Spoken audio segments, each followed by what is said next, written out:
Saludo cordial, Padre Francisco Kendo, domingo 23. El evangelio que se nos regala es Marcos capítulo 7, versículos 31 a 37. Volviendo a salir de la región de Tiro, pasó por Sidón y llegó al mar de Galilea, atravesando la región de la Decápolis. Y le trajeron a uno que era sordo y que hablaba con gran dificultad, y le rogaron que pusiera la mano sobre él.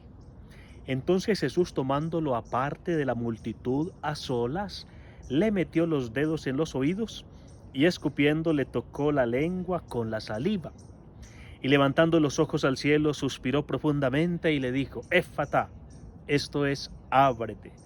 Y al instante se abrieron sus oídos y desapareció el impedimento de su lengua y hablaba con claridad. Y Jesús les ordenó que a nadie se lo dijeran, pero mientras más se lo ordenaba, tanto más ellos lo proclamaban. Y se asombraban en gran manera diciendo: todo lo ha hecho bien. Aún a los sordos hace oír y a los mudos hablar. La solidaridad se hace oración, la oración se hace encuentro personal con Jesús, el encuentro personal se carga de gestos con sabor sacramental.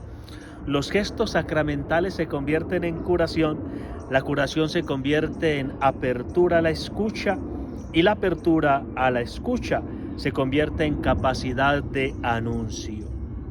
Este episodio es exclusivo del evangelista Marcos y nos cae muy bien, confronta nuestra situación actual porque nosotros hoy somos sordos, hemos empobrecido la capacidad de escuchar con atención, concentración, dedicación, devoción, admiración y donación. Somos mudos, hemos empobrecido la comunicación que interactúa, la interacción que relaciona, la relación que crea comunión, la comunión que nos hace un solo corazón.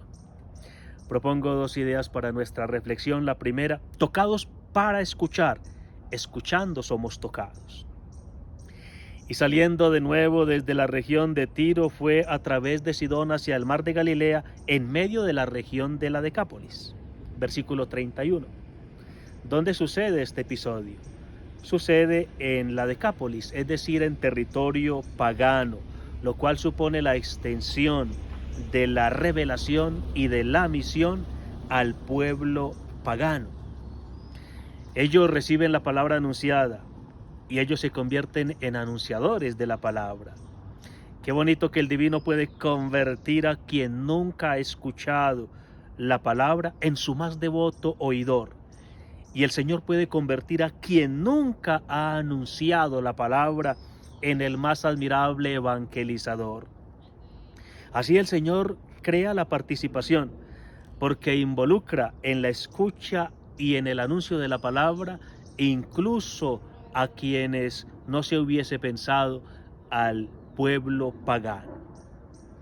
Dice el versículo 33 que Jesús tomó a este hombre y se lo llevó aparte.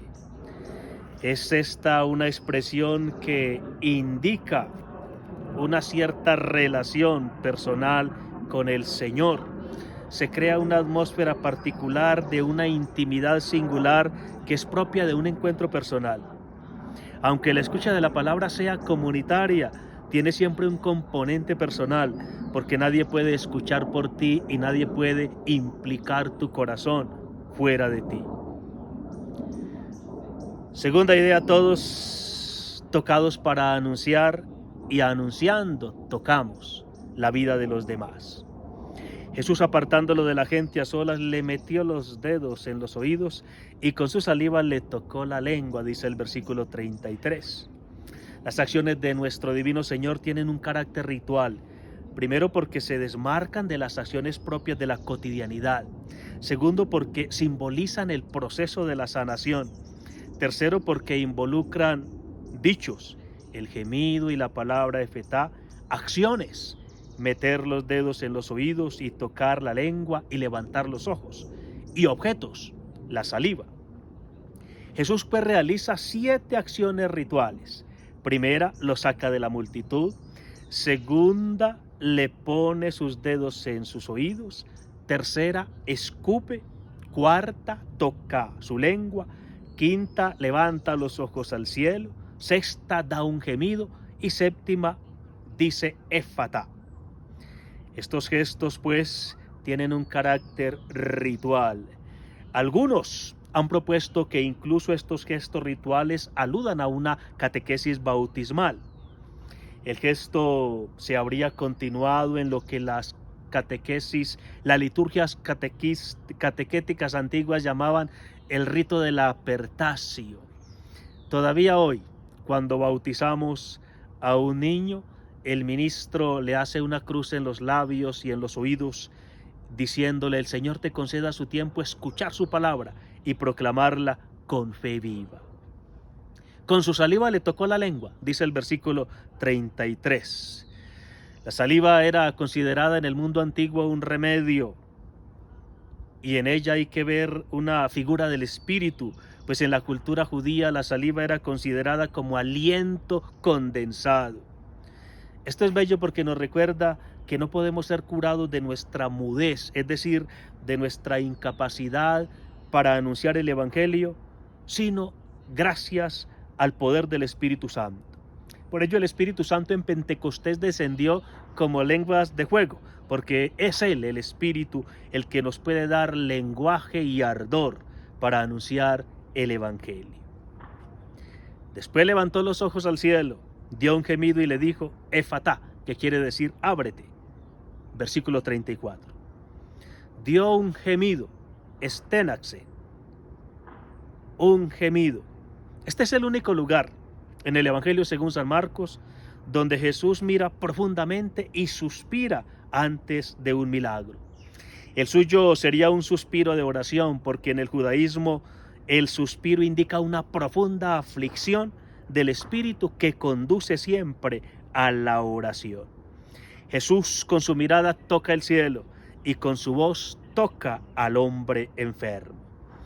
En efecto, dice el versículo 34, le dijo.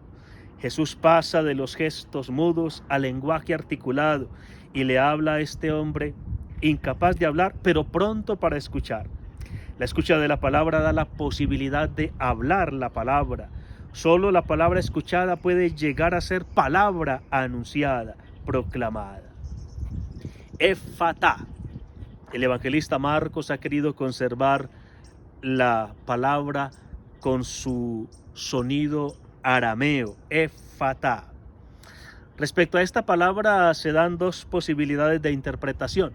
Algunos consideran que Jesús la esté dirigiendo al cielo, hacia el cual mira, y estaría pues pidiéndole a Dios que haga su acción en este hombre y le conceda la gracia de proclamar la palabra y de escuchar la palabra. Otros, y es la interpretación más seguida, creen que la palabra está dirigida a la persona enferma. Ciertamente no va dirigida a los órganos auditivos, porque está al singular. Va dirigida a la persona que es desafiada mediante este imperativo del Señor: ábrete, ábrete tú para escuchar la palabra del Señor y para proclamar la palabra del Señor. Necesitamos pues una apertura del corazón para que la palabra asimilada pueda salir por la boca mediante el anuncio del Evangelio. El imperativo pues se dirige a cada uno de nosotros, retándonos a abrirnos desde adentro para acoger la palabra y para anunciar la palabra. Se le abrieron sus oídos y se soltó la atadura de su lengua, dice el versículo 35. Todo inicia por la escucha. Escuchar precede al hablar. Quien escucha procede a hablar. Seguramente detrás de nuestra incapacidad para anunciar la palabra está nuestra cerrazón a la palabra. En este mes de la Biblia estamos invitados a abrir el corazón para la escucha de la palabra, de manera que eso nos disponga al anuncio de la palabra. Tanto más lo anunciaban ellos, dice el versículo 36, que fue la reacción de la gente a la orden de Cristo de no contarle a nadie. Es una cosa maravillosa porque parece que quien fue curada de la mudez no fue solamente este hombre, sino la multitud que comenzó a anunciar, a llevar el querigma, la buena nueva por toda parte. La gente, dice el versículo 37, se quedó maravillada sobremanera. Hyperperizos. Es la única vez que Marcos enfatiza tanto la reacción de la gente. Seguramente nos quiere decir que si hay algo de lo cual hemos de asombrarnos, si hay algo que causa el estupor o que debería causar el estupor del ser humano, es una existencia humana que se abre a la palabra y que proclama la palabra. Y decía la gente, todo lo ha hecho bien. Kalos panta pepoyeke. Algunos ven en esta frase una alusión a Génesis 1:31, el evento de la creación cuando Dios vio que todo era bueno. Es como si la vida en la escucha de la palabra y en la proclamación de la palabra fuese recreada, como si la vida fuese regenerada, reengendrada. En efecto, dice la primera carta del apóstol Pedro, capítulo 1, versículo 3, habéis nacido de nuevo, no de una semilla corruptible, sino incorruptible, la palabra de Dios viva y permanente. Es generalmente aceptado que el trasfondo de este episodio sea Isaías 35, 5, 6, que escuchamos como primera lectura, donde el profeta pone como signo del nuevo éxodo la curación de los sordos, mudos, ciegos y cojos. Esta referencia al texto de Isaías le da a este episodio un tinte de liberación, un matiz de éxodo. Es la liberación de un corazón duro y rebelde, corazón que los antiguos profetas describían usando las categorías de la sordera y de la mudez, que son propias de quien, decían ellos, tiene oídos y no oye, tiene boca y no habla.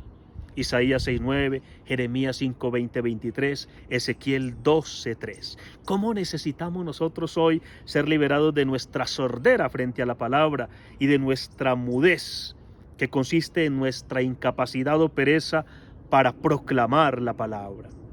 ¿Cómo nos es necesario este nuevo éxodo que nos saca, que nos vacía de nosotros mismos para hacer espacio en nosotros a la palabra y que nos saca, que nos lanza a anunciar la palabra a los demás?